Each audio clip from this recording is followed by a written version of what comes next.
Hey guys, so what I am going to talk to you today is not about like the super processed out project management, but project management like on the fly. Like when you are just in a meeting and you're like, bam, bam, bam, bam, bam, I have all these ideas. Or, I recently had a client who created like this huge spreadsheet of like 60 different processes that they wanted to create, and they just trained someone up to be their operations manager and just handed it over to her and was like, here you go, have fun, right? Or when you're anything like me, you're like up at night and you're like, oh, I have all these brilliant ideas, let me tell my team, and I'm in my project manager base camp and I'm like, I'd love for you to do this and do that and do that and do that, right? And so when we're doing these things on the fly, it's really important to set up our people, right? I had a conversation with a team member from a client the other day, and they were like, I don't know what to do. I just have no idea, right? And then I had a separate conversation with her manager, who wasn't the owner. It was sort of like the strategic level, and she was like, we have all this stuff for her to do and we're not exactly sure like what's going on, because we have to give her all this information and she doesn't know what to do, and we don't know if she can step up to the plate or what kind of training or what, but like, why can't she just get things done? So when we're dealing with that, step one is to just really set up our employees for success, right? Even if we're on the fly. And this means a few things. One, letting them know that it's okay to fail, right? Because their whole idea is like, oh my God, I do not want to F this up. Like, what am I doing? How am I doing this, right? Like, so if you put yourself in their shoes and they really just don't want to screw things up, then we can just let them know like, hey, it's okay. You are going to make mistakes, right? And that's okay. The other thing is just like being really transparent about where you are with things, because usually when you have a brand new idea and it might sound wonderful, you may not exactly know what it's going to look like. You might have an idea of what you want, but it's kind of like you're in the clusterfuck of it all, right? And you're like, I want this, da, da, da, and all of that. Now, thank you, Ethan. Now, when you're sort of in that place, or as another member had mentioned, you're like flying the plane as you're building the plane at the same time, we want to let our team know that. So we want to let them know that, hey, right now it's going to maybe look wonky, or it's going to look really messy, and then we're going to clean it up, and we're doing this together. This is in partnership. This is like in collaboration with the team. Like, we're all figuring it out, right? So that no one feels like they're stepping on each other's toes, or they don't know what to do, or they're like, why is this crazy, right? And so it just alleviates the team from knowing that like, hey, this is just what it's going to look like right now, and it's not pretty, and that's okay. Right? So at least they know that, you're setting up the expectation, and then they're like, okay, well, this is how it feels. So when they're like, why is this so bleh? And then they know, right, that this is what was meant to happen. Then it's also about giving them, when you think about your process or instructions or delegation, right, think about it as a minimal viable product, right? It's something that's going to be created with time, and letting your staff know that, being like, hey, I'm going to give you minimal instructions here, right? Like, I need you to figure this out. And at the beginning, it's, at least giving them something, it's like, hey, take a look at this and replicate it. Research that and look at that, right? Like, here's what you need to research. Here's some minimal criteria. Here's an example. Here is how I would think about it. Just give them something to start with, right? And if you give them something to start with, then at least they have a path, right? So they're not left like, like, what am I doing? Like in sort of this ether of unknown. But if you're going to do that, right, like if we're on the fly, we're not exactly sure what's happening, but you need things done, the way to hack this is to have a really short check-in. And what I mean by a short check-in is let's say you're giving them a huge project, just take one chunk at a time and say, okay, here's the first milestone. Or if you're having them do a bunch of things, right? Like, okay, we're going to train someone on ad sets, or we're training someone on something, right? So just give them 2 units, right? Either 2 units or a quick milestone where you can go and see what's happening and even though you might not be able to put your finger on exactly what you wanted from the get-go with the instructions, at least once you start seeing something materialize into like real life, then you're like, ooh, this is really what I wanted, or oh no, or like you can then start to uncluster the mess and be able to give guidance, and then that guidance can then help them go in the right direction, right? So you want to be able to course correct really, really quickly. And that is super important, because sometimes what will happen is you'll have a team member that's very, very proactive, which is great. You know, they now feel like they have the confidence to take this on their own. They don't feel like, oh my God, I'm messing everything up. But then they're like, whoosh, they create so many things, which is fantastic, but it has nothing to do with what you wanted, right? And so that's, you know, giving them that quick check-in so that you're able to course correct.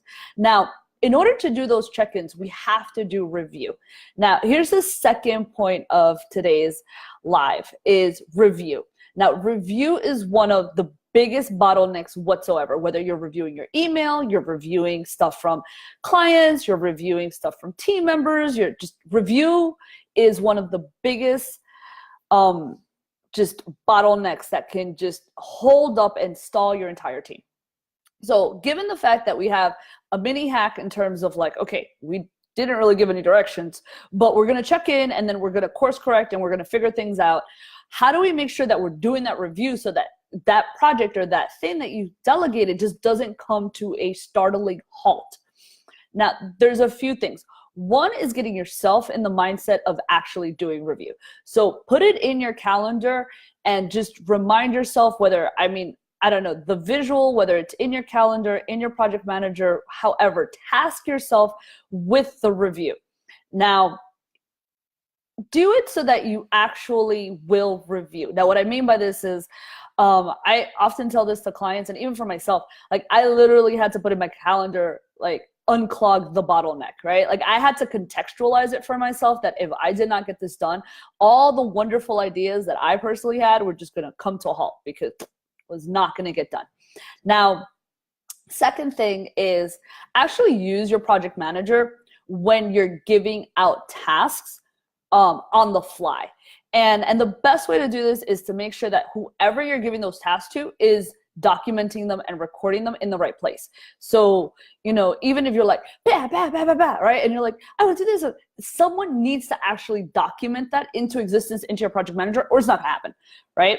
So make sure that that individual is actually putting it inside of your project manager. And then that way you can see, okay, the activity and what the status is and everything like that. So it just doesn't like, you didn't have these brilliant thoughts and then boom, like nothing happens. So they're inside the project manager. And then when you're doing review, make sure that you're using whatever that system has, whether it's Monday or Basecamp or Teamwork, right? That you're using the logs to see the activity so that you can actually go in there and then review them, right? So first they have to exist there, then you have to review them. Now, here's a hack that I've been telling people about. Now, one thing that I think about when I do review is that it has to be really easy or it doesn't get done, right? Now, my best way of telling my team is that if I'm in the supermarket line, right, and I'm like waiting and I have a minute of like life that I need to do, right, and I want to actually be able to review stuff on my phone, it needs to be that simple. So how we do that is we take screenshots. So I don't want to be inside of my phone and then having to go to another app or having to like download something or go into Drive or, you know, go into the document. Like inside of my project manager, I ask people to take screenshots of the deliverables so that I can see what it looks like. Now, obviously, not everything can be, you know, taken a screenshot. And if I'm back to back and they have questions, I ask them to screencast their questions, right? Or to do a review of whatever work they have and do the questions, because that allows me to quickly see what they're thinking, how to go through it. And if I'm back to back, I'm not stalling work, right? And I tell this to managers all the time because they're the ones who end up stalling the work, right? Because they're managing the doers. So we want to make sure that the review is as easily digestible so that we can just quickly go through it. And I always say you want to be able to just do it on your phone. And that way you can leave comments and the work can continue with what you want and the quality. Now, taking this into account, right? Like this is like on the fly. Now, all of those questions and everything that happens when you're doing this on the fly then becomes the criteria and fodder for your, actual SOPs. So when your standard operating procedures, like, okay, if this is something that you're then going to do continuously, you take all of that muck and all of that stuff that was in the weeds and you have someone then create that for your instructions, right? And then all of that stuff, which will be iterated in the future, will, that's your feedback loop. And so then, as you guys know, like I'm all about the wiki or the knowledge base, you can then have all of that information be there and be standardized for the next time. So in the next time, it's not a crazy mess, right? It's not on the fly. It's like, hey, now we have specific instructions. Now we really know what this looks like and what we want. And even if we're still iterating on it, we have a baseline of what it looks like before, so that when we delegate it again, we're like, hey, check out the instructions and tell me what you think, or see how we can improve it, right? If you're still in that evolution phase. And that's how we do it on the fly. Now, in the future, when it's not so much on the fly, and for the review, especially when you're not sure, right, we start putting metrics to everything. So for example, if you don't want to get into the weeds of, your list builder and how they're doing that for your email outreach, but you have a metric, right? If your bounce rate is above 7%, you can go in and then go and review the work and really do a quality check, right? So then we can utilize our metrics for quality assurance. And, and everything in theory, right? I know it's hard, but everything should have a metric so that you can quickly go in and course correct without having to even review the work, because you're like, okay, this makes sense, this doesn't make sense, once things are pretty standardized. Now, if you guys have any questions, leave them in the comments. I just wanted to talk about project management on the fly because I've been hearing from both the employees and owners and the strategic management team that it's just like, how do we do this? And how in real life can we get this done with quality, but brevity? And how do we make sure that, things don't fall through the cracks as we're trying to create and standardize and do all of these things. All right, guys, well, leave comments and thank you so much. And I will see you in 2 weeks, and let me know what kind of comments you have and questions. All right, ciao.